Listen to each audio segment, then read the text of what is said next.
I/O, nunca sei fazer funcionar esse negócio aqui. Duas perguntinhas bem rápidas aqui, tá, pessoal? O que vem à mente de vocês, então lembre lá, ó, vai entrar ali, abrir tela, encerrar evento, nunca sei fazer isso aqui funcionar. O PIN é aquele lá, 1933446, entra no celular bem rapidinho, não precisa instalar nada. E a gente tem duas perguntinhas. O que vem à mente de vocês quando a gente fala de indústria 4.0? Qualquer palavra. Aquilo que vocês olham e dizem, cara, indústria 4.0, para o meu negócio, para a minha atividade é isso. Então coloque, ele vai montar na telinha ali a resposta, ó, a tecnologia. Sou fã desse negócio aí, acho muito bom. Meu professor não tinha isso na época que eu estudava, então eu teria aprendido muito mais. Ó, velocidade, agilidade, inovação. Vocês estão ajudando a direcionar o conteúdo que o Luiz vai trazer aqui. Novos comportamentos, otimização de processo, milhões, gostei disso. Inovação, mudança, novos comportamentos. Depois, como todos sabem, a gente salva isso. Essa apresentação daqui a alguns dias fica disponível para todos, vocês recebem. Quem está no grupo do Projeto Transconecta, quem não está, mande e-mail, mensagem, pombo correio, a gente disponibiliza para todo mundo. Robótica, inteligência artificial, inovação, processos. Acho sensacional isso. Muito bom. Din-din, milhões de din-din, então, integração, atualização da cultura, processos. Cara, muito show. Então, ó, inovação, tecnologia foi o que deu o destaque maior ali. Depois, quando finalizar, vocês recebem esse material todo. Muito show. E a segunda pergunta é bem direcionada para o negócio de vocês. A empresa de vocês está preparada para a indústria 4.0? Bem simples, sim ou não? Você já me conhece, sabe que eu sou um cara pragmático, essa coisa de mais ou menos, não. É sim ou não? Ou eu estou ou eu não estou. Sem problema nenhum. O que a gente está trazendo, quer trazer e cada vez mais é a gente poder, aqui e depois em todas as outras etapas do projeto, as mentorias, consultorias. Amanhã tem 4 visitas, prepare um cafezinho, pode dispensar a bolachinha da mesa, porque está terrível de voltar à minha atividade física aí. Então lá, sim, não. 29 votos, 70% não, 30% sim. Legal. Podem concluir que depois a gente salva isso e aí todos vocês recebem esse feedback ali do que vai colocar. Eu sou um cara otimista, acho que vocês lembram tudo que a gente falou desde fevereiro, quando a gente veio pela primeira vez, que o Samir hoje relembrou a minha frase que eu perguntei, né, no início. Então fico feliz que essas coisas vão sendo bem assimiladas. Eu trouxe esse dado aqui, inteligência, a incompetência digital. Esse dado é de 2014, dizendo que em 2017 um quarto das empresas iam quebrar. Já pesquisas bem mais atuais falam isso, 70% dos projetos de transformação digital falham. Por que falha? As coisas que a gente conhece, falta conhecimento, experiência, metodologia. Se eu sou um cara muito chato, a gente teve inúmeros debates com o Cine, batendo o teto na metodologia, né, para fazer, porque a gente sabe que isso funciona. E aí a prova está em algumas reuniões que a gente já fez. Fico muito feliz de olhar, chegar numa empresa e dizer, minha empresa já contratou gente, já aumentou 40%, 50% do faturamento do e-commerce. Ou seja, a gente está vendo que as coisas estão acontecendo aqui. E aquilo que a gente fez até hoje, né? Se a gente pensar nas 8 perspectivas de transformação digital, a gente abordou todas elas. Fizemos uma dinâmica de pessoas e cultura, fizemos uma dinâmica de processos, fizemos um mapeamento da jornada do consumidor, B2B ou B2C, discutimos sobre modelos de negócio, concorrência, e hoje a gente está chegando na parte de indústria 4.0, que é uma expressão que assusta, né? Assusta a gente que trabalha com isso todo dia. Como assim? Eu dormi, acordei, o negócio, o mundo mudou. E a gente está vendo, isso é uma pesquisa feita pela FATEC, CNI e o César apresentou, dizendo lá, 2% das empresas estão prontas. Eu lembro do primeiro evento que a gente fez a pergunta, qual era a expectativa de vocês com o projeto? Ficou grande lá na tela, sobrevivência. Aquilo me impactou muito, diz assim, opa, a gente está vindo aqui para falar de uma viagem para Marte e a gente está precisando resolver o problema do dia, né? Do mês. Então era muito sobrevivência. Hoje, a gente vai rodar essa pergunta, já estou fazendo spoiler do evento de setembro, a gente vai rodar e eu tenho certeza que a resposta já não é mais sobrevivência, é bem outra. Então isso aqui é um dado que assusta. 76% das empresas que ainda não aderiram à indústria 4.0. Vocês já viram que vocês estão num índice muito maior, né? 30% já estão preparados. Então, opa, a gente está se aparelhando, a gente está se equipando, a gente está tendo conhecimento. Isso para nós é muito bom. Estou aqui que nem quase como médico que deu alta para o cara lá que estava com diabetes, hoje não tem mais, que sou eu. Isso aqui, bom, eu tinha que trazer um pouquinho, né? Como o Samir disse, o gaúcho que gosta de provocar um pouquinho. Esse gráfico, ele é assustador. Não vou falar daquela história que a TV levou 50 anos, o rádio. Não, mas olha a curva, pessoal. Olha aqui. Tá? Então assim, ó, se a gente dormir, eu sou o cara que dorme pouco, porque eu acho que se eu dormir muito, eu vou acordar no outro dia e perdi um monte da história. Tá? Inovação é o que a gente está falando desde o início. A gente está falando muito mais de cultura, de modelo. E aí quando a gente encontra as pessoas em conversa, né, vocês mesmos estão trazendo essa mudança do comportamento. Eu digo que isso, primeiro a gente muda o comportamento e depois a gente efetiva na coisa do dia a dia. Nós estamos indo, eu, Luiz e um grupo do ITD, de outras empresas, indo para a Espanha semana que vem, e tem uma trilha, um palco exclusivo de manufatura 4.0, indústria 4.0. Eu olhei aquilo lá e disse assim, eu vou ficar na porta para assistir isso, porque tem coisas que eu tive que, sou muito franco, sempre fui no Google pesquisar, nunca ouvi falar desse negócio, vou lá no Google, o santo Google ajudou. Então, sem mais delongas, quero passar para o Luiz, vou ter o prazer de sentar e assistir, explorem, perguntem, esse cara trabalha dentro da indústria de calçados, conhece muito, sofreu bastante em toda a etapa, ele tem cara de jovenzinho assim, mas é porque ele é triatleta, tá? Então, Luiz, estou muito feliz de estar aqui, e fica à vontade, façam as perguntas que vocês fazem para mim, tá, pessoal? Aproveitem, eu vou observar vocês. Obrigado. Estão me ouvindo bem? Boa noite. Gente, eu vou subir, que fica mais fácil para eu enxergar o pessoal do fundo, tá? Só para facilitar a vida. Então, primeiramente, obrigado pela recepção, parabéns sempre, parabéns a todos os envolvidos nesse projeto, parabéns para os Conecta. Acho que é um movimento de inovação e colaboração. A gente roda bastante no Brasil e em outros lugares, e nem todo mundo tem essa iniciativa de vocês. E bom ver a participação e a adesão do projeto. Isso nos deixa muito felizes. Essa noite a gente vai bater um papo. Eu sempre falo que quem sobe no palco, da maneira que a gente é acostumado, parece que tem uma propriedade de trazer uma informação diferente. E eu vim aqui trocar informação com vocês.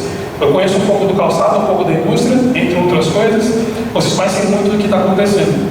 Então, a dinâmica aqui é levanta a mão, pergunta, é uma conversa, a gente não tem nenhuma formalidade. Basicamente é isso. Então, falando um pouquinho do Luiz, eu sou natural de Porto Alegre, moro em Florianópolis, 43 anos, eu tenho uma empresa de consultoria que é a LG, tenho a Ana Lui, que é uma startup na área de turismo também. Como na pandemia, as loucuras que a gente faz, eu comprei uma pizzaria em Floripa, que eu estava de bobeira, não tinha problema, uma pizzaria e um pub, 15 anos na área de calçado e têxtil, já montei fábrica de calçado, já montei fábrica de confecção também, no Paulo aí de Brusque, fábricas de Novo Hamburgo.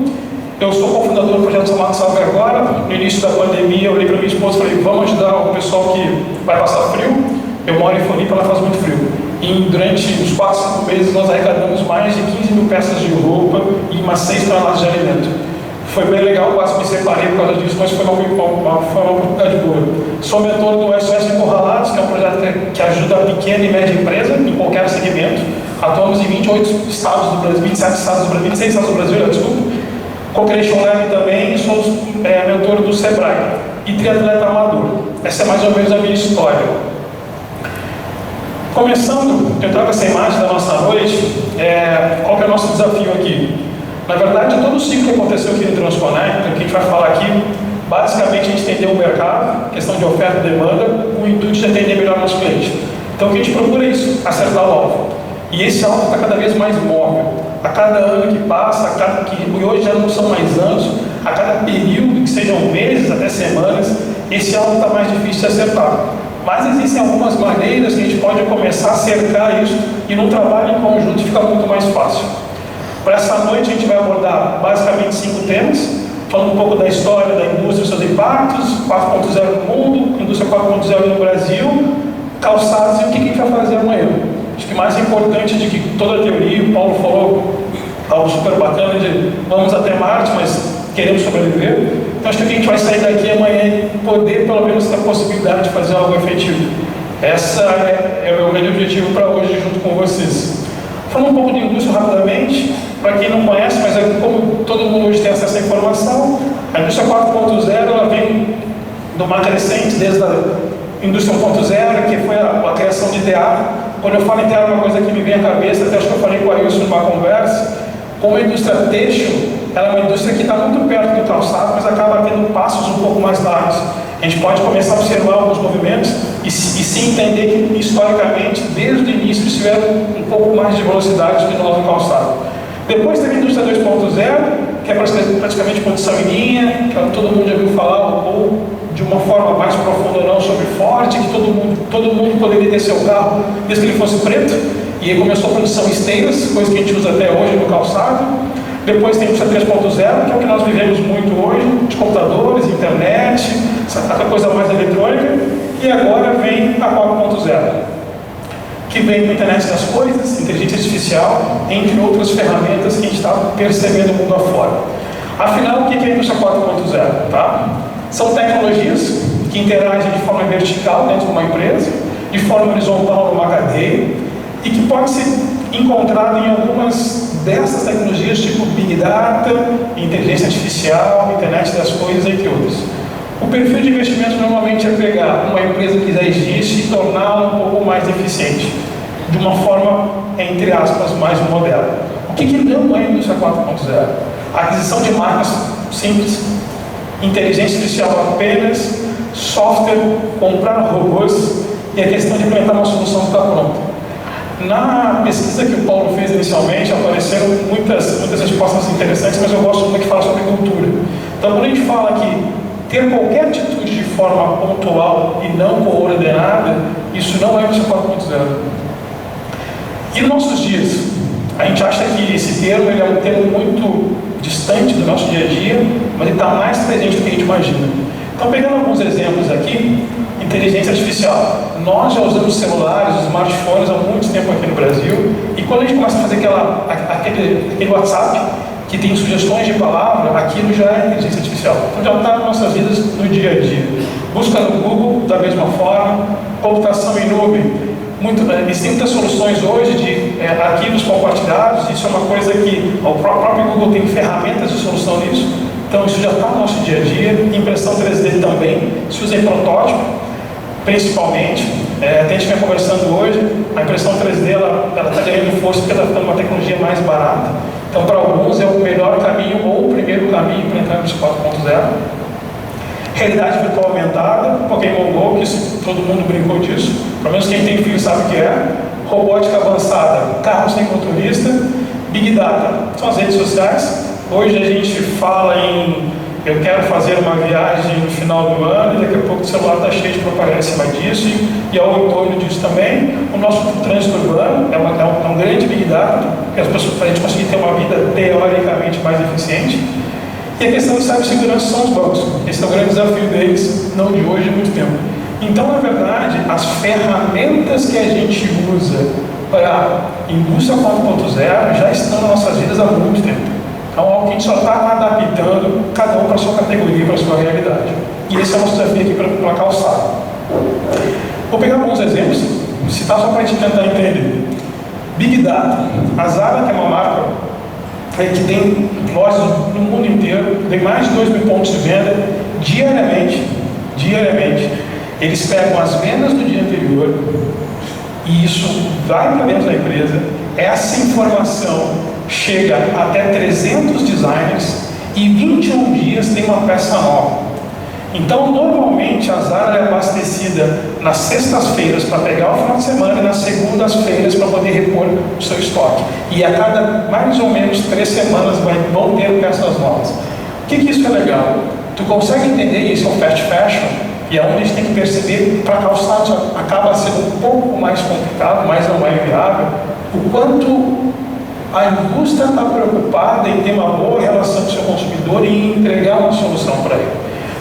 Tendo essa dinâmica de novidade no ponto de venda, tu acaba tendo quase que um vício, uma relação que o consumidor constantemente está visitando loja.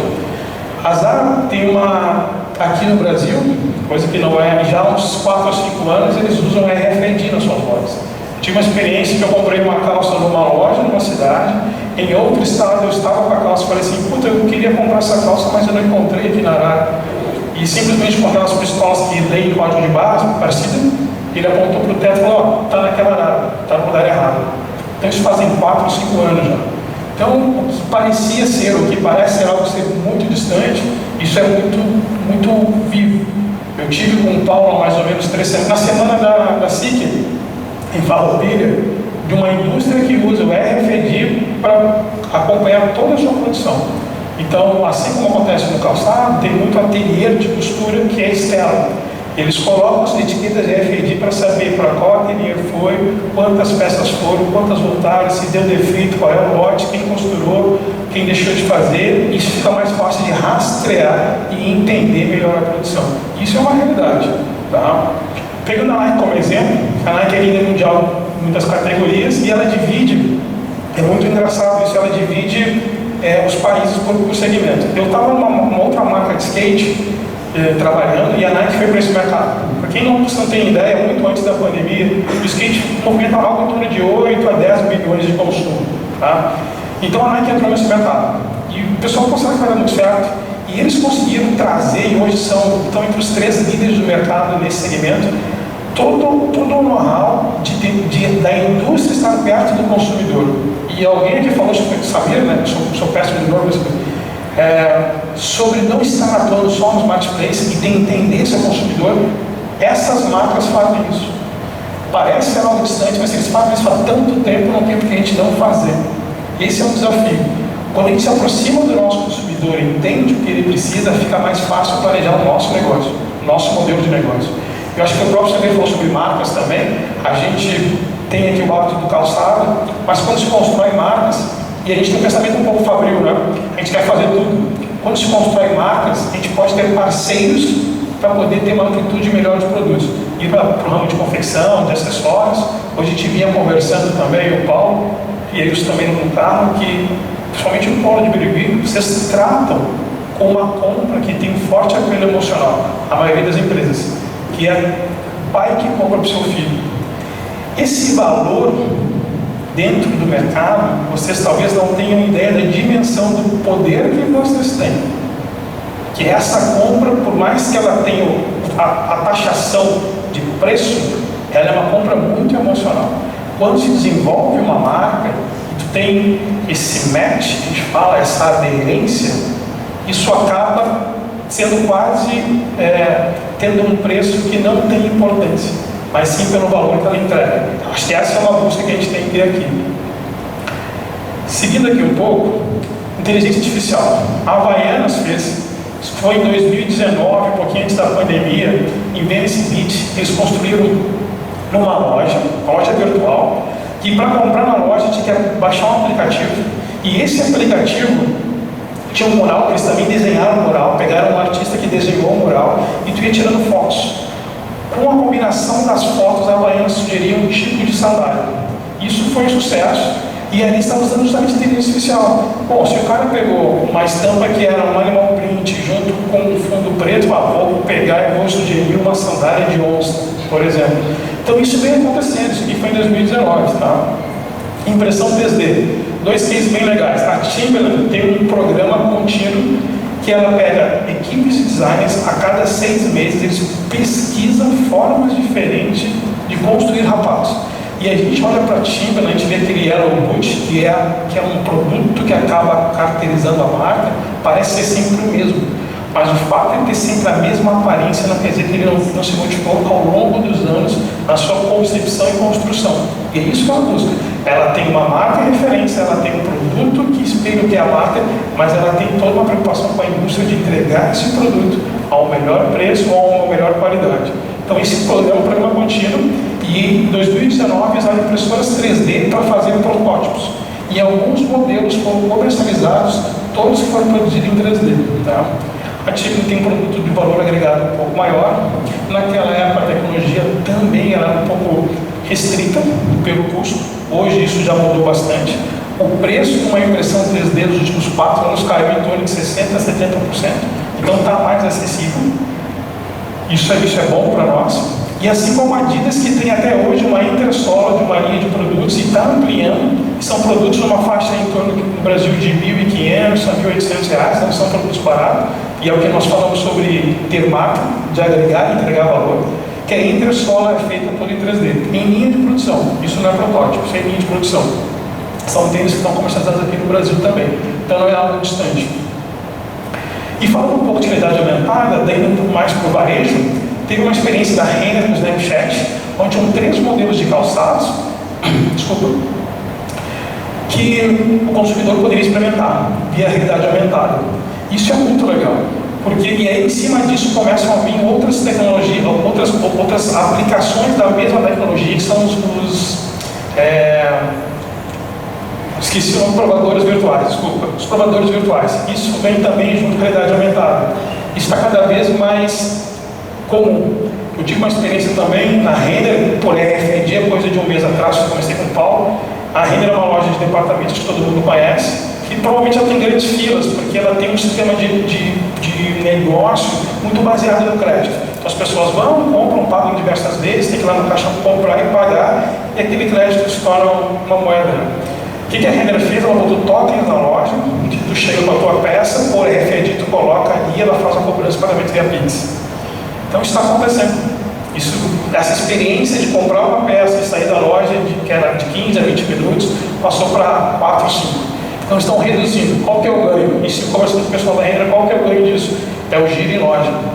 Além de diminuir a quantidade de funcionários, e os que ficaram foram direcionados para porque já é um autoatendimento, eles ganharam tempo com a loja girando. Tem mais gente consumindo, que as pessoas entravam, mas tem muita fila para pagar, né? Não, mas agora está mais rápido. Então são percepções de atender melhor o cliente, aumentar a eficiência da empresa e, consequentemente, rentabilidade. É isso que a gente tem que buscar. Benefício da indústria 4.0, isso aqui é uma informação da McKinsey que fala reduzir o custo de manutenção de 10% a 40%, isso é um objetivo, reduzir o consumo de energia de 10% a 20% e aumenta a eficiência do trabalho. Basicamente, o que a indústria tem que trazer para nós é um aumento de rentabilidade. Atender bem o cliente, mas ter um aumento de rentabilidade.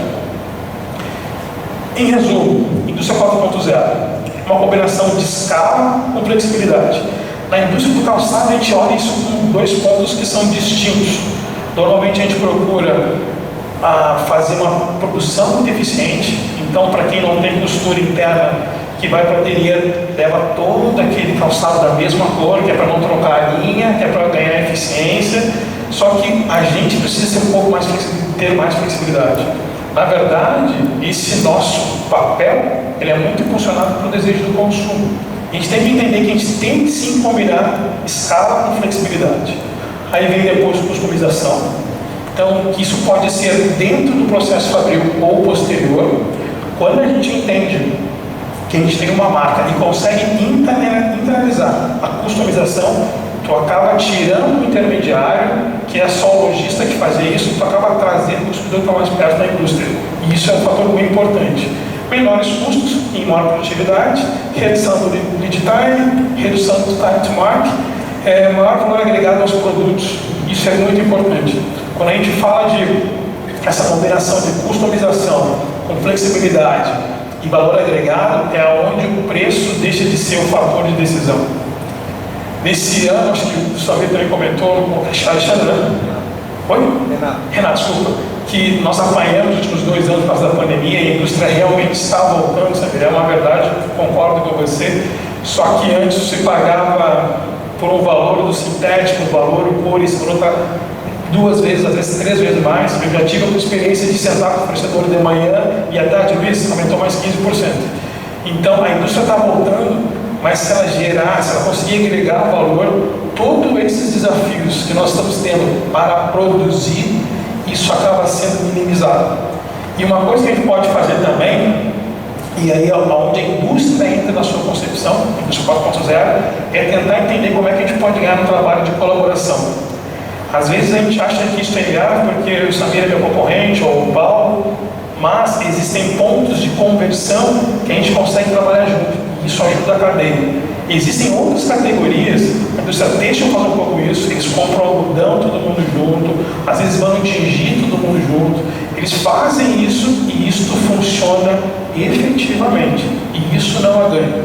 Porque quando a gente tem uma marca construída, a entrega ela é individualizada. Então eu posso sim ir no mesmo injetor da sola, fazer uma sola muito similar, mas eu tenho o meu produto, eu tenho o meu DNA, por isso que isso é muito importante. Quando a gente consegue trabalhar essa individualidade da empresa e da marca, tu consegue na cadeia ter ganho de escala e gerar maior rentabilidade. Pode parecer uma coisa meio maluca, pô Luiz, quer que eu possa estar com o concorrente? Sim, nós temos que fazer isso, nós precisamos fazer isso.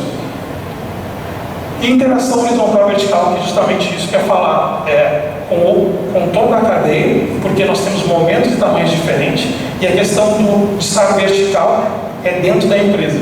Saber que uma indústria 4.0, ela não está só no chão de fábrica, ela não está só na direção, não está só em quem está construindo aquilo de cima para baixo, é um todo. Essa é a parte do verticalizado. Falando um pouco dos impactos, tanto no emprego, quanto na educação, controlar o tempo, e nos negócios. Falando um pouco do emprego, há quem diga assim, bom, se eu automatizar minha fábrica, muitos empregados vão perder seus negócios, seus postos de trabalho. Isso é uma meia verdade. O que aconteceu já em outras revoluções, por exemplo, quando chegaram os computadores, 3 milhões e meio de empregos foram eliminados, mas foram gerados 19 milhões de novos empregos. A indústria informática e outras indústrias.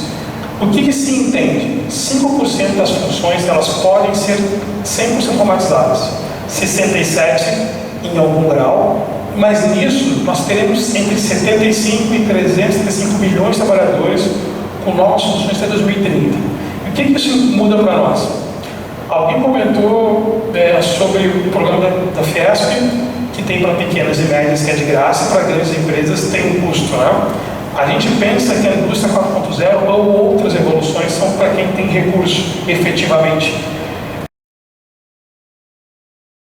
Gestores e executores, colaboradores, para entender como é que a gente vai gerar essa nova forma de pensar. E essa nova forma de pensar não é para amanhã, é de ontem já. Não é exagero, isso é de ontem. E muito se fala sobre resolver problemas que ainda não existem.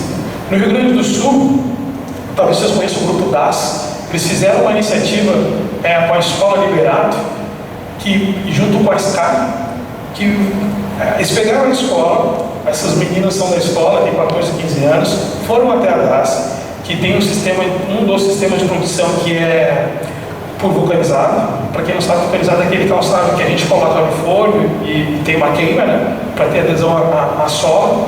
E o DAS, mesmo uma empresa desse tamanho, isso foi em antes da pandemia, 2019, eles tinham alguns fornos que tinham diferença de temperatura, tá? Que eles não estavam conseguindo regular de acordo com o tipo de produto. Essa molecada da escola, uma escola técnica, Estado de Novo eu sou Leopoldo, não lembro, junto com a Sky e a DAS, desenvolveram um dispositivo que parece um termômetro, que tem só um cabinho assim, para poder parametrizar a temperatura de acordo com o modelo de calçado. Então, em cima disso, o PCB criou uma rotina, sabe, eu demoro tantos minutos para aquecer esse forno na parte da manhã, então eu vou botar esse tipo de produto de manhã, depois eu sei que o forno está aquecido porque ele consegue conservar a temperatura por X tempo, vou colocar esse modelo, depois eu coloco esse modelo. Isso aí é uma molecada. O legal, depois tem um endereço no YouTube desses vídeos, é entender que a molecada de 14, 15 anos está pensando em soluções de como conseguir ajudar a indústria. Isso é uma realidade, isso está acontecendo. Tá? Isso está acontecendo. Falando um pouco das competências dessa molecada, principalmente, até para não tomar muito tempo, o que a gente precisa entender? Nós temos que desenvolver a formação deles. Eles têm habilidades com ciência, tecnologia, são os nativos digitais que a gente fala. Aqui, para quem tem filho mais ou menos dos seus já 6 anos, eu tenho uma filha de 5 anos que, quando ela tinha 2 anos, eu dei uma revista para ela, ela fez assim com o dedo. Automaticamente ela fez assim com o dedo. Então, isso vai ser uma nativa digital. Então, a gente tem que entender que os mais jovens, a gente tem que incentivar isso aí. E alguém até ainda comentou um pouco antes que falta a gente incentivar essa cultura de aprender e se renovar. Então, formação em tecnologia, ciência e dados. Acho que o Paulo teve um discurso, né, Paulo, que tem uma apresentação que fala que dados é o novo petróleo, né? Acho que falaram aqui também. Competência de pensamento crítico, criatividade, colaboração e qualidades. Curiosidade, persistência, liderança. Isso é muito importante porque está vindo. Não é porque vai vir, porque já está vindo. Isso é um pouco do que a gente tem da indústria como um todo. E vamos pegar alguns exemplos dela agora, dentro do mundo, depois a gente passa para o Brasil, que é a nossa realidade mais próxima. Falando de mundo, o que está acontecendo? Peguei 4 países. A Alemanha. A Alemanha, desde 2011, ela investe no seu 4.0. E por que isso? Porque ela quer ser pioneira em tecnologia de ponta. Então, ela entende que para manter esse pioneirismo, ela tem que investir em educação, investir em qualificação, e ela tem uma direção, tanto do governo quanto da indústria. E tem um programa na Alemanha chamado Indústria 4.0. Eles estão nada mais, nada menos do que uns 5, 6 anos à nossa frente, pelo menos. O Brasil tinha ouvido falar isso aí mais ou menos 2018, 2019, 2018, que até o governo começou com uma iniciativa, tem um GT, um grupo de trabalho, que fala um pouco disso, mas que acaba não andando a passos largos, né? Os Estados Unidos é outro país que tem um plano nacional estratégico de manufatura avançada, também priorizando investimento em tecnologias, por saber que ser um dos países referência em tecnologia de ponta é muito importante, até de certa forma, de uma forma política. Mas tem um programa desde 2012 também falando de indústria 4.0. A China, em 2015, lançou o Made in China 2025, com o objetivo de incentivar a indústria 4.0 também, construir uma indústria inovadora. Nós, aqui do ramo de calçado, sabemos o quanto a China nos atrapalha, e isso não é à toa. Eles se planejaram para isso. Então, o que a gente está vendo hoje, eles vinham crescendo a 2 dígitos, diminuíram um pouco, eles provavelmente vão retomar. Quando o Samir fala que a indústria está voltando, não é só aqui, está voltando para todo mundo. Tá? E o Japão. E o legal do Japão é que eles estão tão firmes na indústria 4.0, que estão falando de sociedade 5.0, que também tem já alguns autores, algumas correntes falando de indústria 5.0. Aqui no Brasil isso é um pouco diferente, a gente não vai falar muito disso, porque para que exista a indústria 5.0 precisa primeiramente de infraestrutura. Então é uma coisa que o nosso país está muito carente. Então isso vai demorar um pouco mais para chegar. Mas países como o Japão já estão olhando para isso. Isso é bem importante. Aqui eu vou passar um vídeo, alguns já devem ter tido. Quem já foi na China, já entrou em fábrica de calçado na China, levanta a mão. Temos aqui pouco, uma 10%. Vou passar um vídeo, acho que esse dá play direto, de uma fábrica chinesa. Acho que preciso de ajuda universitários aí para dar play no vídeo.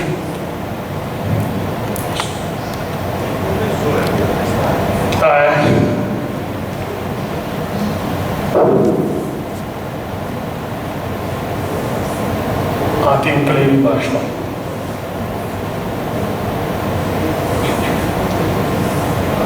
Tem áudio.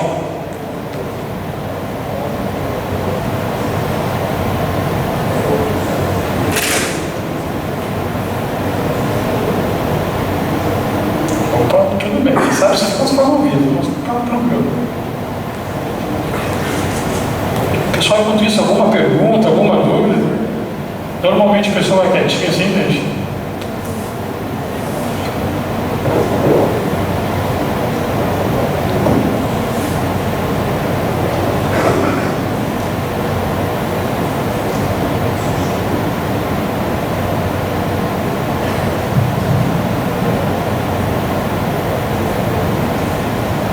No teste sempre funciona.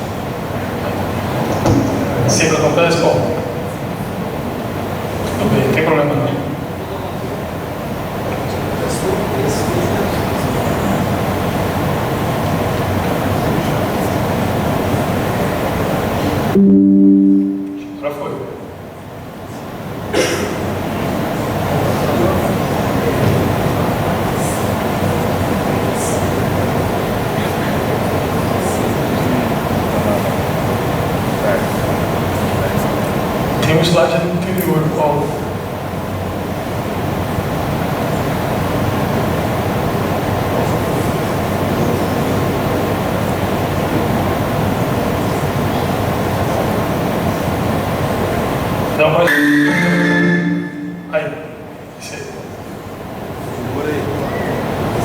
Isso aí, deixa eu dar para ele.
já sabe que a coisa é um pouco, a dinâmica é um pouco diferente. Então, esse é um exemplo de uma fábrica que acontece, que é uma parte do processo automatizado, parte é manual. A gente conversou aqui um pouco antes, desculpa o seu nome? Não, Alessandra. A gente comentou aqui, conhecer a Alessandra agora um pouco antes da palestra, o quanto ainda o calçado está de maneira artesanal, né? Então, a gente vem conversando sobre isso. Então, entrar na indústria 4.0 pode ser em partes. Pode passar outro slide. E vamos ver um pouco, um pedacinho do vídeo. Então, outro slide. Isso. Esse aí. Volta. Esse aí. Algumas coisas estão acontecendo em Portugal. Tanto que é uma linha com origem do nosso país e que está a ganhar notoriedade. A indústria têxtil e vestuário exporta 5,3 mil milhões de euros, chega a mais de 185 países. O setor coloca o Made in Portugal sob os holofotes internacionais e assume-se como uma atividade estratégica para a economia.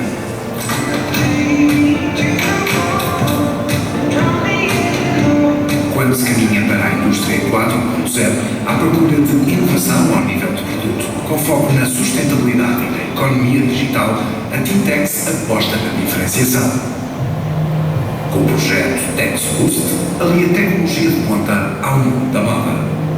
Estamos sempre à procura de alternativas mais sustentáveis aos produtos que oferecemos E no caso do Tex Boost, estamos a tentar desenvolver um produto que possa ser considerado uma alternativa ao couro animal, a poltrona na qual eu estou sentado. Neste caso, o desenvolvimento foi feito com a utilização de resíduos de serrilho. No caso destes projetos, consideramos que o fator de sustentabilidade é grande, porque estamos mesmo a valorizar algo que de outra forma era ou desprezado ou não valorizado de uma forma correta. Assim estamos a dar uma nova vida, conseguindo criar novos produtos e aumentando o ciclo de vida e a valorização destas matérias-primas.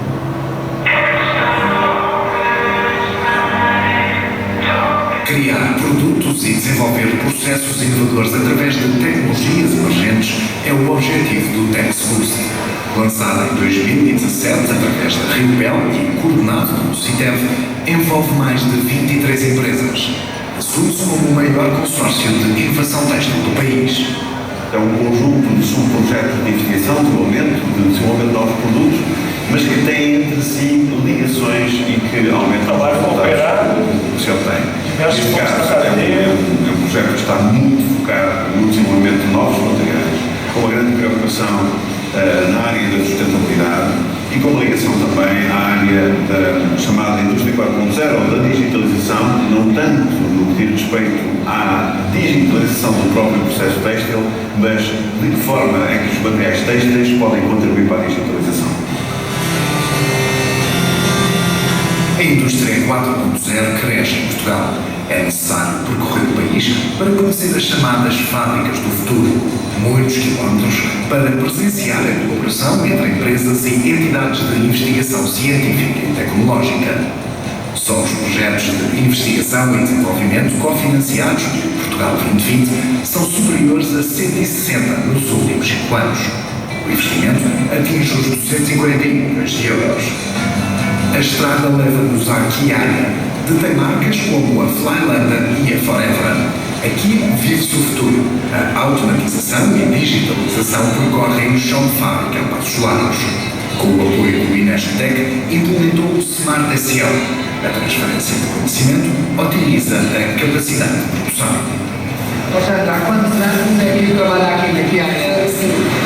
Tem mudado muito a forma de se produzir um sapato? Sim, muito. Para ter uma ideia, há uns anos atrás, quando era manual, nós precisávamos de uma ou duas funcionárias encarregadas dos chefes para gerir uma linha.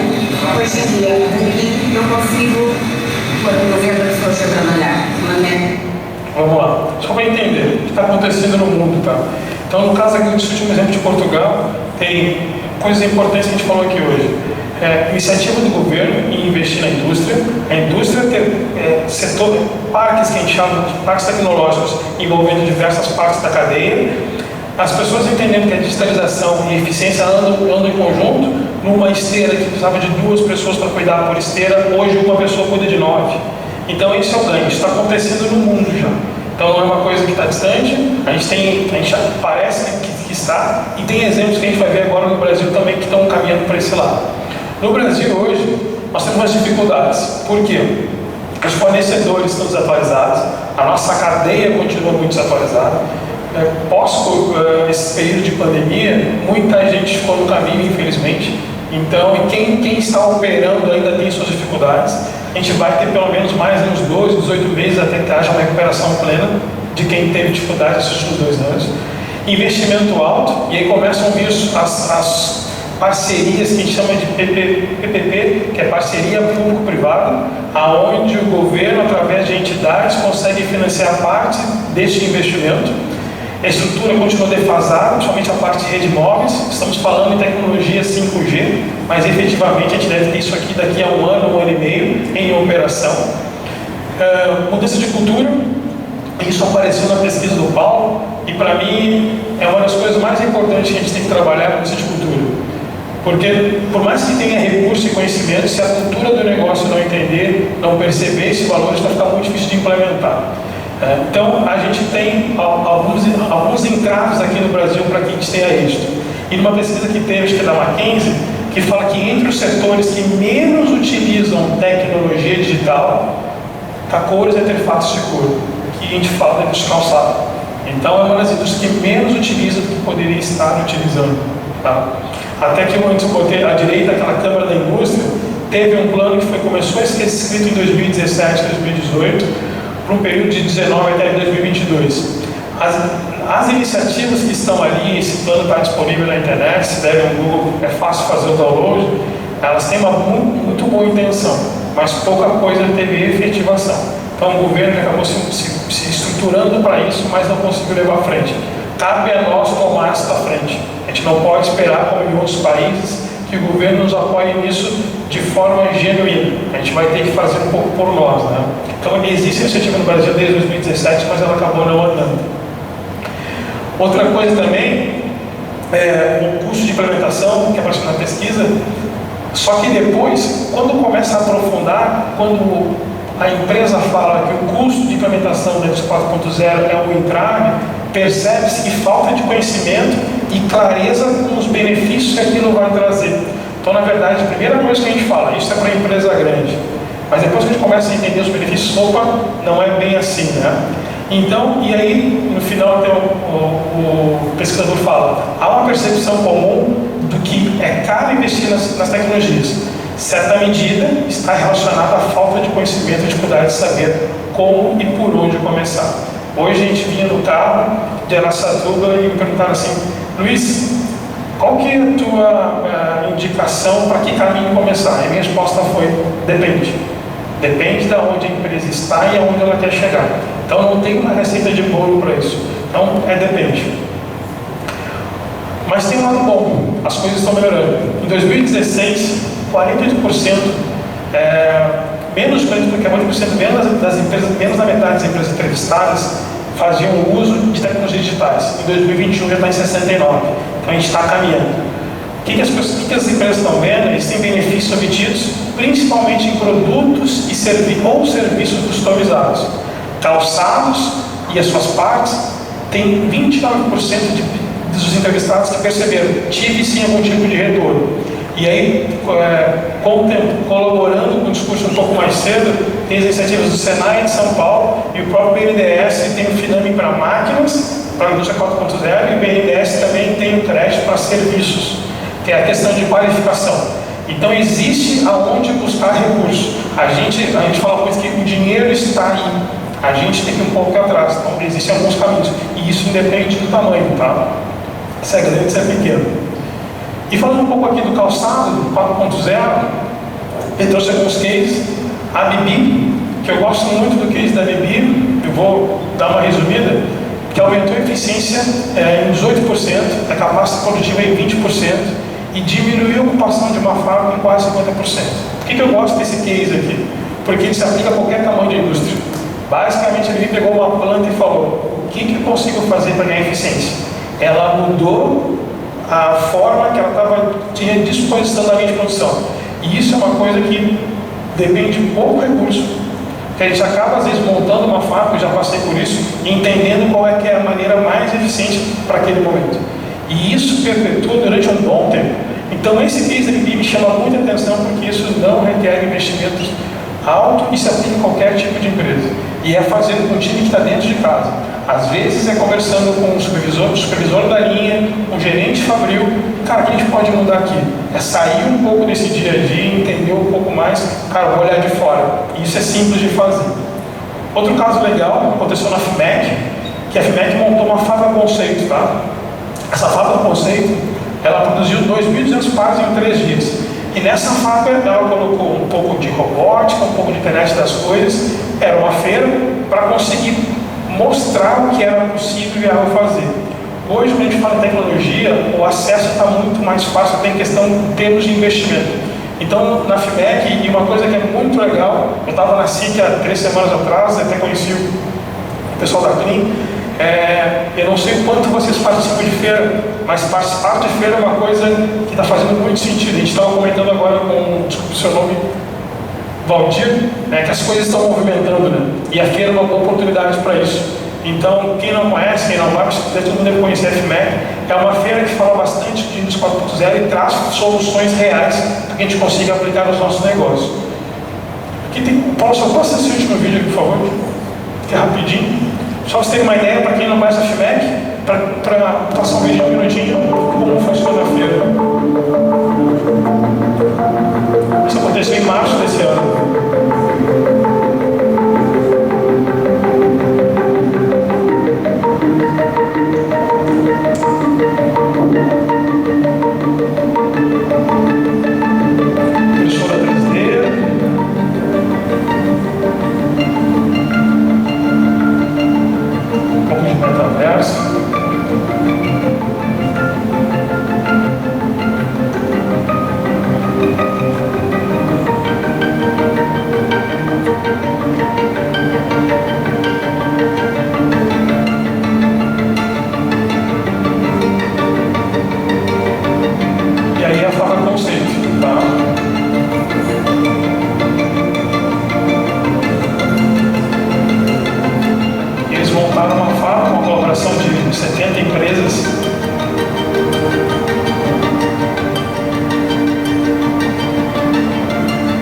e a gente está só o último por aí.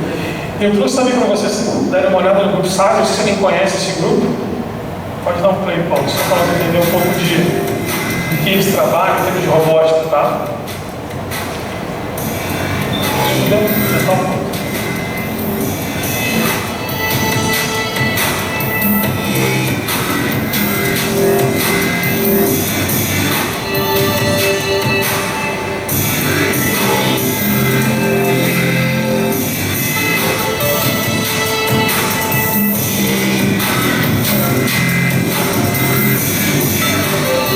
Essa é uma modelo de exemplo que foi uma adaptação de uma unidade que eles tinham já, né?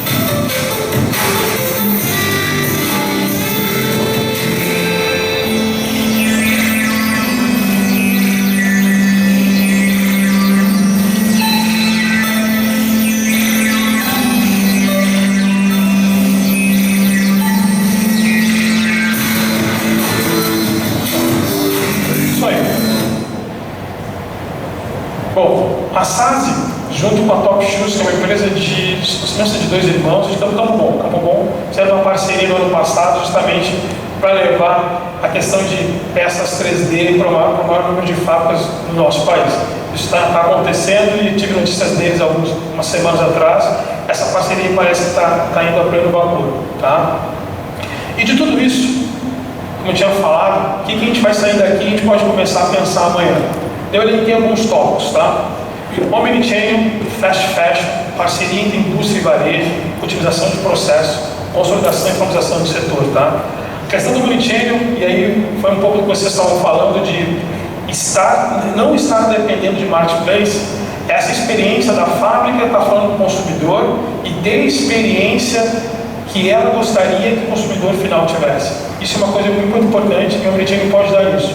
O fast fashion vem muito de acordo, de encontro com o que eu falei da Zara, de ter velocidade de entregar o que o público quer. Existem outros polos fabris aqui no Brasil que conseguem ter uma velocidade muito grande dentro do calçado, muito grande de conseguir entender que um produto e fazer a sua engenharia reversa para disponibilizar isso de uma forma mais ágil para o mercado. Isso então acaba acontecendo. A parceria entre indústria e varejo, na verdade a gente tem que entender, o varejo acha sempre que a indústria é a parte mais forte da cadeia. Ele acha que a indústria tem muito recurso e ele é pequeno. E nem sempre é assim. A gente tem que entender o valor que tem. O varejo é muito importante para a indústria sim, mas não é o único canal. Durante muito tempo a gente ficou muito refém do varejo, no sentido de se ele não tiver, eu não consigo vender. E a gente está vendo que isso não é tão verdade assim. Otimização de processo, que a gente também já falou ao longo da noite, é uma coisa importante que acaba gerando diretamente rentabilidade. E a consolidação e informatização do setor é muito mais na questão de, até na parte mais têxtil, né? Que tem ainda muitas relações que são informais, tem aquele cara que tem um ateliê em casa, ou algumas práticas que não são tão corretas assim. E para amanhã, coisas que eu gosto: conhecer, acompanhar a necessidade do consumidor. Esse consumidor está cada dia mais informado. Considerar a inovação tecnológica como um pilar da estratégia. Dar estímulos às ideias, desenvolvimento de inovações para toda a equipe. A questão de trazer inovação não é de uma pessoa só ou de um setor só, é de todo mundo. Eu já tive algumas experiências que nós tomamos decisões numa sala de reuniões e quando fomos implementar no chão de fábrica, eu falei, não é assim, não é assim. Então é muito importante a gente ouvir quem está na ponta. Estruturar uma área específica de inovação, e aí tem a responsabilidade em ser o motor para começar o movimento, mas não é exclusivo. Formar parcerias para desenvolvimento de inovações, startups e centros de pesquisa. Eu não sei aqui na região, por não conhecer, o quanto tem de startup que possam ajudar os nossos negócios. Mas em outros polos que eu conheço um pouco melhor, esse caminho é um caminho que tem acontecido e isso ajuda a dar velocidade. A startup vem com o pensamento de uma empresa pequena e ágil que às vezes fora do problema, fora do cotidiano, consegue nos entregar uma solução. É bom que a gente procure isso. E utilizar fontes de fomento, principalmente do governo, como o Samir falou, que é legal gastar o dinheiro dos outros. E às vezes, quando a gente fala em parceria, só voltando aqui, a nossa visão do calçado, a gente tem empresas grandes e pequenas, que elas estão em estruturas e estaturas diferentes.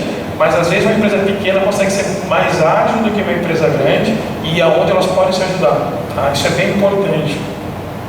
E por fim, para eu resumir, se fosse daqui, cara, o que tu faria, Luiz? Eu amanhã, na minha fábrica, eu iria rever processos por área e departamento, eu ia alocar e recrutar pessoas para comitês de inovação, separar um budget para inovação, seja ele 1%, ou 10%, ou 5%, buscar benchmark em outras categorias, em outras indústrias, ver quem está fazendo, quem está fazendo, como está fazendo, a que preço está fazendo, e em cima disso definir prioridades. Amanhã de manhã eu farei isso na minha indústria.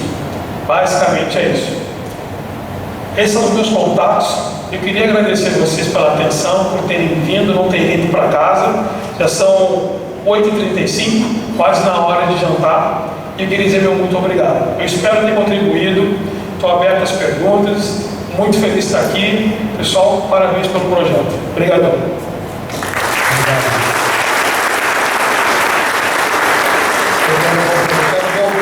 Eu quero começar. Você já me conhece que eu sou bastante provocativo. E aí eu aproveitei e fiz a colinha aqui, porque eu quero trazer isso. Eu vou contar uma historinha bem rápida, é óbvio que é das minhas netas, e 2 palavras que eu vou trazer para cá. E antes eu vou fazer uma pergunta. Quando todo mundo fica preocupado com o Indústria 4.0, muita tecnologia, fiquei feliz quando eu vi que tecnologia não é a palavra mais citada.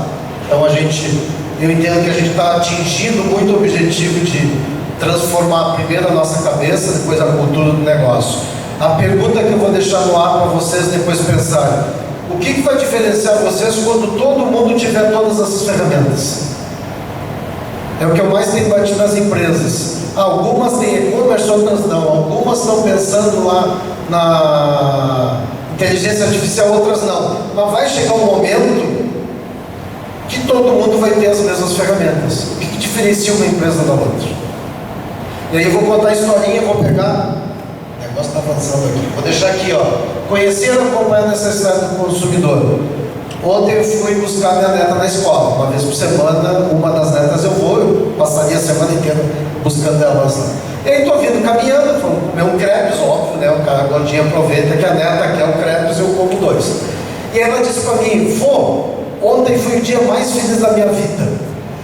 Hoje, no dia que eu estava, eu pensei, né, roubou, pensei, é porque eu vou fui buscar. Não, ela disse: hoje eu comprei minha casa. Como assim? 7 anos? No PKXD. Eu fiquei olhando, eu fui para casa assim, ó, né, absorvendo aquilo que eu ouvi. A minha infância, o meu dia mais feliz que eu lembro da minha infância, que faz pouquinho tempo, assim, né, 50 anos. Era quando eu ganhei um Forte Apache, para quem não sabe, aquele brinquedinho. Quando eu ganhei um autorama, foi um negócio sensacional. Né? Hoje a minha neta disse que o dia mais feliz da vida dela não foi dormir na casa do vô e da avó, não foi o vô foi buscar, foi porque ela comprou uma casa no PKXD. 7 anos. Aí eu fiquei pensando o quanto isso muda aquilo que nos botou lá. Conhecer, acompanhar a necessidade, pessoal. Eu bato nisso há bastante tempo, não vou abordar. Não adianta pedir o nome e e-mail das pessoas. Isso não é conhecer o cliente. Fico feliz que a semana passada, mais uma empresa de Birigui mandou e-mail para toda a sua base, e eu estou lá, escondidinho em alguns lugares, dizendo: queremos conhecer você, responda a nossa pesquisa. Isso me deixa muito feliz. Eu parei de ir para olhar, estamos cumprindo a nossa missão. Mais uma empresa. Eu espero que até o final do ano todas as empresas de Birigui façam isso. A outra são 2 palavrinhas que a gente não falou. DAO. O que é DAO? É uma organização descentralizada. Hoje, a notícia de hoje de Porto Alegre é: um banco, uma empresa, tornou seus 370 funcionários sócios do negócio. Isso é a notícia que a empresa quer vender. Vai olhar por trás o que acontece. Decisão descentralizada. Vocês vão chegar ao ponto, podem achar que eu estou falando de futurologia, que a tomada de decisão da empresa não é mais na sala de reunião, com os chefes, com os líderes, é a empresa tomando a decisão. Assim como a gente vota para eleger o vereador, o prefeito, né? As empresas estão indo para esse caminho. Então, comece a olhar, pesquisa no Google. Eu até vou mandar para o nosso grupo do projeto ali o que é DAO, decisão descentralizada. Isso a gente tem hoje, graças a Deus, dentro do TD. É um trabalho cooperativo, né? Colaborativo. E a outra palavrinha mágica, eu trouxe alguns cases de co-brand, né? Ações de campanhas de marcas em conjunto. Co-lab, criação. O Luiz falou em alguns momentos disso. Então não é a ferramenta que está lá, não é aquelas tecnologias. Hoje quase todo mundo tem uma impressora em casa, porque é barato. A tinta é mais cara do que a impressora. Ah, impressora 3D. Todos vocês vão ter uma em casa, em pouco tempo. Então todas as tecnologias que estão aqui, em algum momento todos vão ter. Vocês viram aquela curva acelerada? É porque cada vez vai ser mais acelerada a adoção de tecnologia. Todo mundo vai ter. O que vai diferenciar? Cultura, modelo e o que a gente está falando. O que é colega? Eu tenho uma filha que é gerente de marketing de uma indústria de cosméticos. Passada a semana inteira em reunião para estratégia e planejamento dos próximos 12 meses é lançar 6 produtos de collab, ou seja, cocriação com outras marcas. Eu lembro que nos primeiros dias eu disse aqui, e acho que surpreendi muita gente, por que uma indústria que é especialista em vender calçado não vende a meia? Não estou falando que tem que produzir, pelo contrário, é pensar nisso. Já vejo empresa, já comprei produto de Birigui, eu compro, pessoal, eu entro no site de vocês e compro lá, sou cliente oculto. E do ladinho apareceu uma meia. Aumentei meu ticket, fiz tudo isso. Então são 2 palavrinhas que eu quero trazer para abrir o espaço de perguntas. Eu quero deixar aqui para vocês, então aproveitem, Luiz, façam as perguntas. Deixa eu aproveitar, Paulo. Ontem, acho que os homens vão conhecer mais que as mulheres. Você conhece a marca Umbro? Quem conhece a marca Umbro? Levanta a mão. Certo. Quem conhece a marca Rai? Levanta a mão. A marca Rai é uma marca do Espírito Santo para moda jovem. Uma camiseta da marca Rai custa mais ou menos R$200, R$240 no ponto de venda. Ontem lançaram uma chuteira Rai Umbro e eu acho que tem umas camisetas Umbro Rai. Então ontem eu olhei no Instagram, eu sabia, eu falei, caramba, para que lado os caras estão indo, né? Então essa conversa da Collab, de conversar com diversos públicos, a Umbro pode não ser a marca mais desejada no segmento esportivo masculino, mas ela conversa com um público mais velho. E a Rai conversa com um público mais novo. Quando essas 2 marcas se juntam para fazer uma colaboração, é para falar com os 2 públicos e uma chancela a outra. Voltando um pouco que eu disse, que aqui no mercado, principalmente no polo de Birigui, se trabalha com decisões emocionais, há uma grande oportunidade de fazer colaborações aqui. Tenho certeza disso. Quando se fala em marca, vocês podem, quem já tem as suas marcas estabelecidas, vocês podem ganhar muito tempo de mercado fazendo colaborações. Isso é uma realidade. Para quem não acompanha um pouco esse mercado mais de moda, vocês tem uma marca chamada Supreme. Quem conhece a marca Supreme aqui? Essa marca ela fez colaborações nos últimos 4 ou 5 anos com Gucci, com Dolce & Gabbana, Ferrari, entre outros. Então, o que acontece? As marcas foram envelhecendo e precisavam rejuvenescer. Pegaram uma marca jovem e foram tentar rejuvenescer.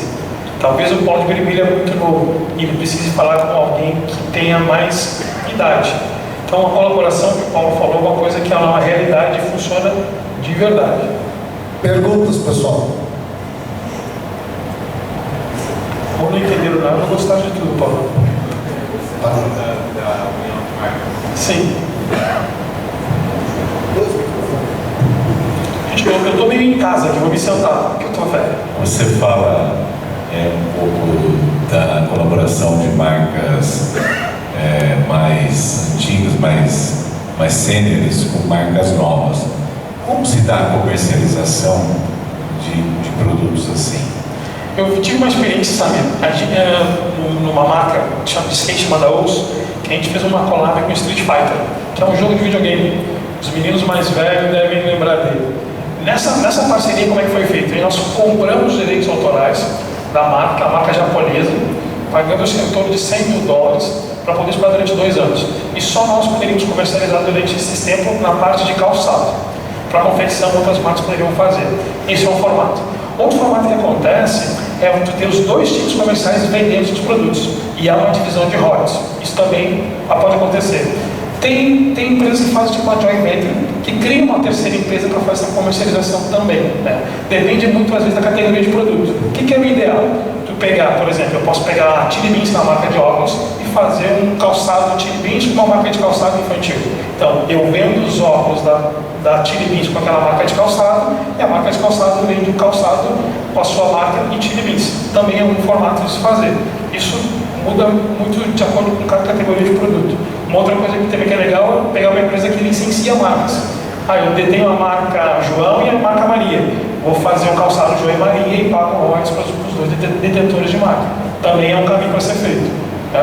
São coisas diferentes. A gente sabe que aqui tem algumas empresas que têm o licenciamento de uma marca. Isso é uma coisa. Sim. O que a gente está falando de collab é um pouco diferente. É uma união de 2 empresas que vão produzir. Ou o Luiz colocou, um produz o óculos, o outro o calçado, ou um produto novo, criado para aquele público específico. Né? Mal comparando, vamos trazer de novo, você sabe que eu sou fã, não da cantora, mas da estratégia que a Anitta fez. A Anitta queria entrar em vários mercados, o que ela fez? Vou cantar com outro cantor. Isso é o exemplo puro do que é o collab. Vou criar uma música em conjunto com o Luiz e nós vamos atingir, cada um atinge o público do outro. Numa criação nova. Né? Co-brand é uma união de marcas para divulgar alguns produtos que cada um tem. São coisas diferentes. E licenciamento é outra coisa. Perguntas, pessoal? O Samir deu a introdução da pergunta. Dúvidas? Tem alguém querendo ir para casa para assistir o jogo? Ok,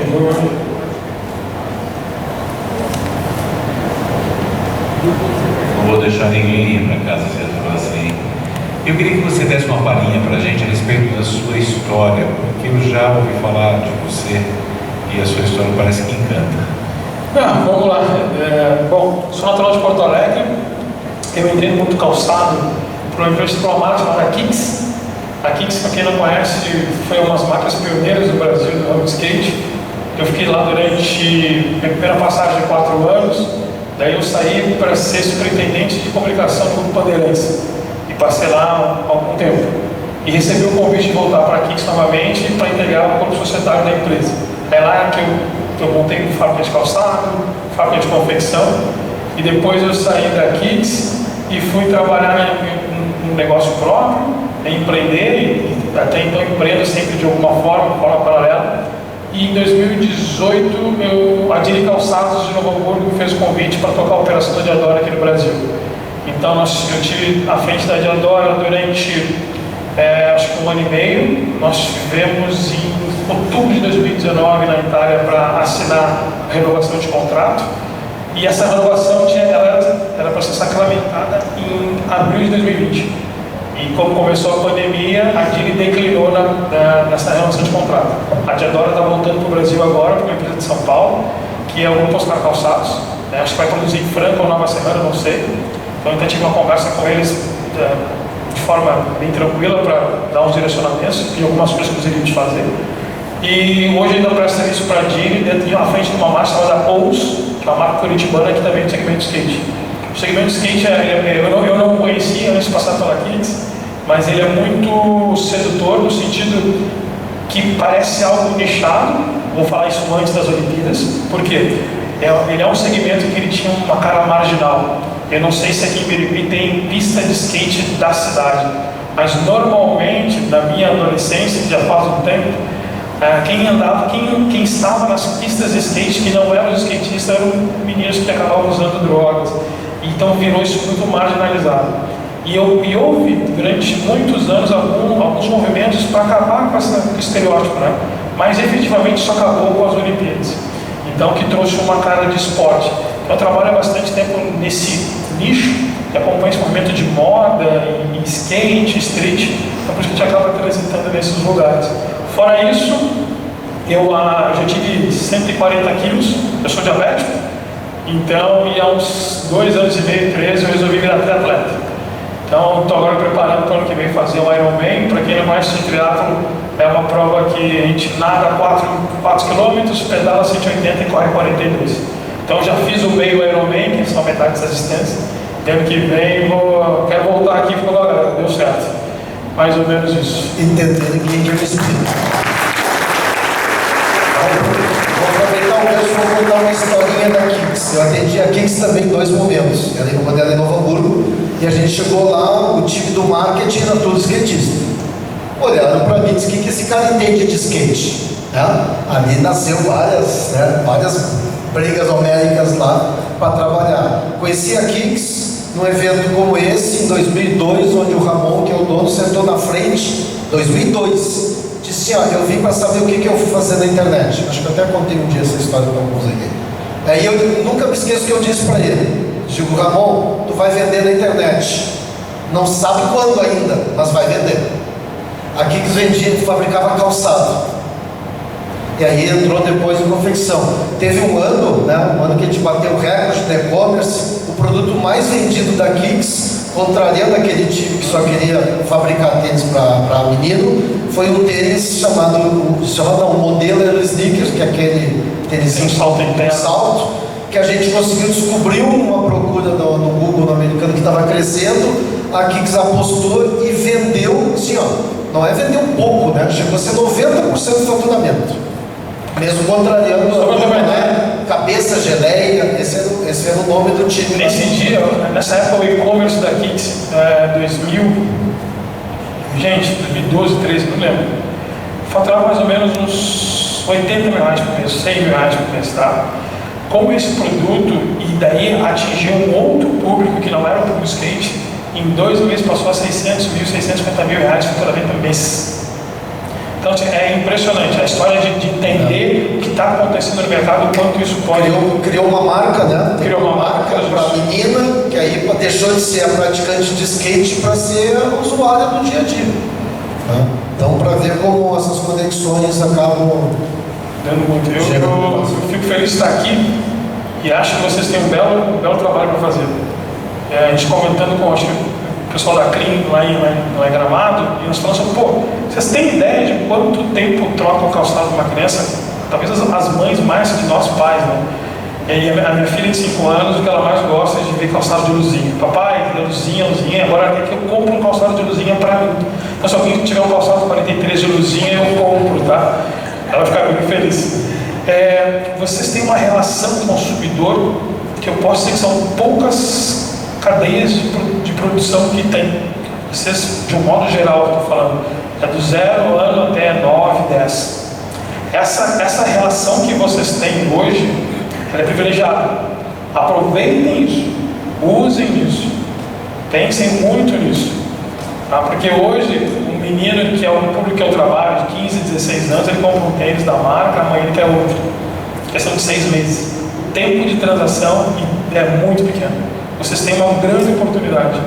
Usem o que o Samir falou, desenvolvam marcas, não dependam dos outros. E vocês têm algo muito bom para fazer. Muito bom mesmo.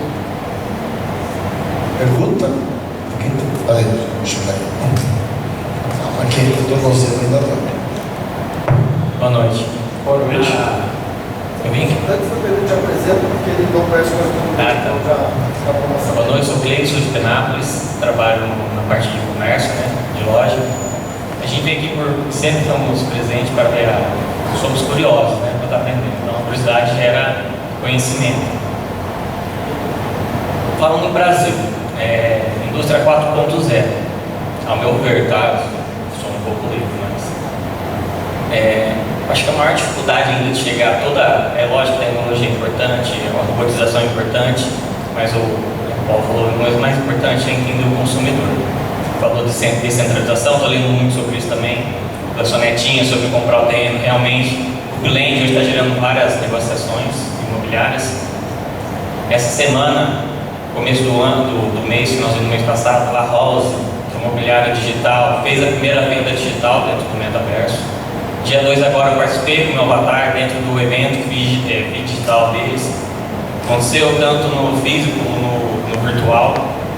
O que eu vejo, assim, a maior dificuldade vai ser compreender esse novo comércio, esse mercado, porque, como falou das empresas mais, você falou da Umbro e tal, elas estão, sim, chegando perto das novas empresas novas, porque as empresas novas já nascem nessa parte de digital, elas já empreendem o consumidor novo. A gente está saindo da idade média agora, entrando para a idade mídia, porque cada um aqui gera conteúdo dentro da internet. E a internet, como foi criada, foi para unir as pessoas. Na verdade, criou, tribalista, né? Criou tribos diferentes. E eu sou formado em publicidade. A maior dificuldade que a gente tem hoje em marketing, publicidade, é tentar atingir um pouco de cada dessa tribo, de criar comunicação. Entender pessoas de 30 a 40 anos, de 18 a 20 anos, que tem gosto diferente. As indústrias hoje, o senhor vê que você conhece mais, eu sou um pouco leigo nisso, está preparado para isso, para chegar no 4.0. Você ainda nem conseguiu chegar nessa parte de entender o consumidor novo agora. Eu quero pegar o gancho porque a gente vem conversando. Gestor de comunidades. Tá, traz um pouco disso. Primeiro, obrigado pela pergunta.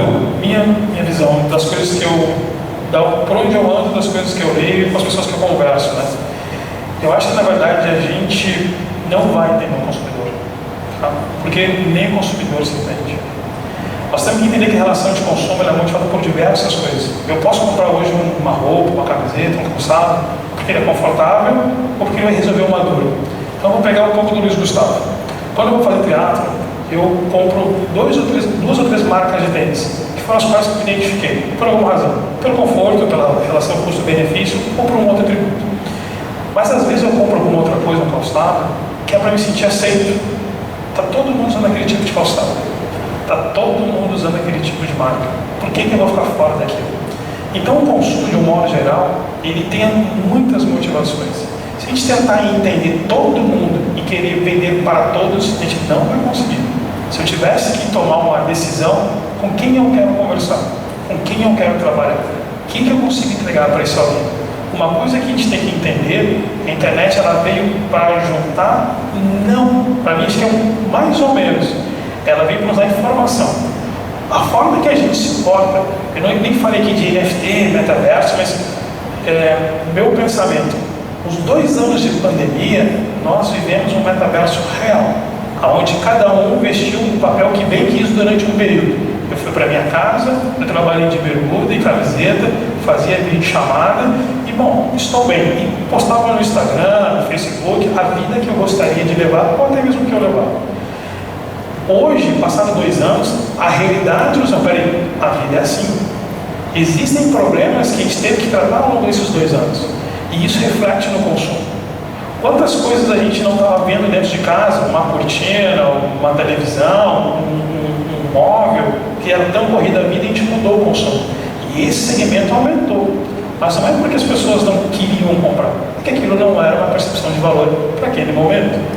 Então, tentar entender esse consumidor de forma insana, eu não faria, porque nem ele se entende. O que é uma verdade hoje, talvez amanhã não é mais. O que a gente tem que entender são os movimentos. O que acontece com a internet? Ela vai resultar sinalizações, caminhos. Tem um grande grupo de pessoas fazendo isto. Opa, isto é um caminho. Esse caminho me serve? Me serve. Eu posso seguir esse caminho. Então, essa preocupação de pegar o menino de 12 ao cara de 60, eu não faria. Porque hoje, a forma que a gente tem de conversar com isso, o Paulo tem agência, está melhor do que eu, está muito custoso isso. Está muito custoso. A mídia está muito custoso. Aí vai as collabs, as parcerias. Existiu e existe aí, o Paulo falou da Anitta, existe essa leva de, vamos chamar de influenciadores que deveriam conversar com o nosso consumidor final, mas eles também estão perdendo credibilidade, que hoje ele coloca a camiseta branca, amanhã ele coloca a preta, depois a amarela. Então é muito perene isso. Eu trabalhei em televisão, uma coisa que foi muito legal é a questão do valor do tempo. A gente não consegue, agora são 8h57, no dia 8 de junho. Amanhã, no dia 9, eu não consigo vender o comercial do dia 8 de junho. Passou. Então, entender esse movimento, que algumas coisas vão passar, elas têm validade, isso sim é importante. Então, por que eu estou falando isso aí? Agilidade. Então, não precisa entender todo mundo, mas quem tu entendeu, tu tem que ser ágil. Aí tu acompanha esse perfil, essa persona. Eu faria isso, porque nem o consumidor se entende. Nem o consumidor se entende. De verdade, nem o consumidor se entende. E o momento da própria mídia mudou. Eu comecei a fazer campanha que a gente pagava 5 centavos. Hoje a gente paga pelo mesmo produto a campanha R$5. Era caro quando era 5 centavos, é caro quando é 5, vai ficar muito pior. Se vocês olharem alguns outros movimentos, é importante olhar o que os aplicativos estão fazendo. Eles eram o campeão de investimento do Google. Todo aplicativo está no Google. Vocês raramente vão encontrar uma procura do Google um anúncio de aplicativo. Eu atendo uma rede de supermercado no Rio Grande do Sul que está no rap, que o rap no Sul é muito forte. O que a gerente de marketing diz para nós é o seguinte: olha, eu antes botava 30 mil no Google, agora eu quero oferecer para o supermercado 30 mil em créditos. Todo mundo que usa iFood está toda hora ganhando cupom. Aquela verba que ia para a mídia do Google está indo direto para o consumidor. Dentro disso, né? O consumidor ainda usa Google, é um negócio monstro, mas as empresas que já estão no nível de maturidade tal mais avançado estão entendendo. Mas ao invés de eu anunciar para trazer o cara para o meu site, eu vou no cara que já está dentro do aplicativo e dou o cupom para ele. Eu uso o celular, toda hora está tocando Riachuelo, eu o dia inteiro. A Vivo, trouxe da outra vez e mostrei ao vivo aqui, né? Vivo ao vivo, né? Disse: ó, acabei de receber um anúncio da Vivo me oferecendo assinatura de carro. Fazendo o quê? Estão fazendo ações. Então, esse é o movimento. Concordo 100%. Se eu entender o consumidor, está complicado. Eu fico olhando para minha neta e fico pensando quem é que vai vender o quê para essa menina com 7 anos. A felicidade dela é ter comprado uma casa na PKXD. O pessoal da PKXD deve estar feliz. Fiz o merchandising. Então, isso é importante. Nessa lâmina eu coloquei consumidor, estratégia, ideia de inovação. Só contar um caso rápido. Alguém falou dos Correios aqui. Na época, do exemplo que o Paulo falou da Kits, nós queríamos fazer uma entrega que a gente fizesse uma coleta no sábado para a Sedex 10.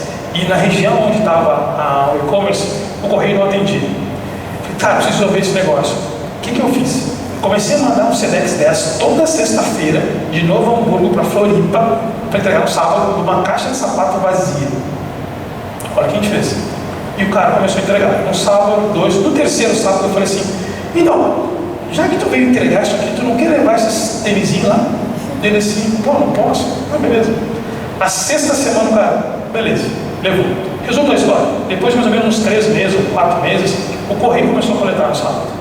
Eu gastei o frete de uma caixa vazia, que era o menor preço possível, e o Correio colocou aquela região como rota, e está até hoje isso. Então, quando eu falo assim de consumidor, estratégia, inovação, é isso que a gente tem que fazer, isso que a gente tem que procurar fazer. A internet nos ajuda a dar distribuição, capilaridade. A gente tem que ter algumas sacadas.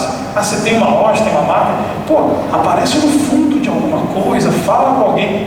Isso é viável, isso é importante. Isso é legal de fazer. Pergunta, mais uma para a gente encerrar? Porque a gente também está com fome, né? Gordinho. As horas de comida, hora para jantar. Nenhuma pergunta última para encerrar? Silêncio. Tudo certo? Cadê as meninas? Sim, podemos encerrar? Na hora? Então tá. Isso, pessoal. Bom, alguém quer falar? O encerramento, Elias? Alguém está apontando para alguém? Renato? Eu já entrego, Renato. Renato, obrigado mais uma vez pela oportunidade. Obrigado por estar aqui conosco. Obrigado por compartilhar o conhecimento conosco. Tá, obrigadão. Obrigado. Valeu, prazer conhecer vocês aí. Contem conosco. Tá bom, valeu. Obrigadão, viu, gente?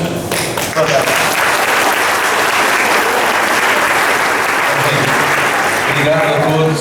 Uma boa noite.